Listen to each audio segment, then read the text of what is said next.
શહેરમાં નશીલા પદાર્થોનો કાળો વેપાર પોલીસની તવાઈ યથાવત છે।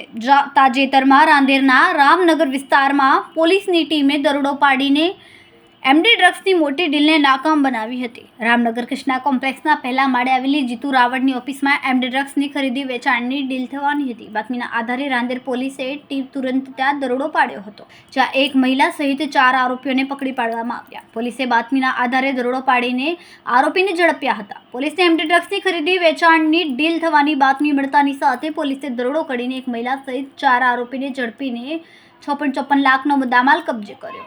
પકડાયેલા આરોપી જીતેન્દ્ર ઉર્ફ જીતુ પ્રતાપ રાવળ, ગુલામ રસૂલ મોહમ્મદ, અયુબ શેખ, ઉમર યુસુફ શેખ, અકીલા, સમીર મલિક છે।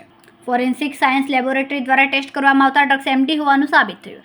પોલીસે કબજે કરેલા મુદ્દામાલમાં 5.4 લાખની કિંમતનું 50.440 ગ્રામ એફડ્રોન ડ્રગ્સ વેચાણના રોકડ 82,150, 8 મોબાઈલ મળીને કુલ મુદ્દામાલ 6.54 લાખનો ઝડપીને રાંદેર પોલીસે એનડીપીએસ એક્ટ હેઠળ ગુનો નોંધ્યો છે અને આગળની તપાસ હાથ ધરી છે।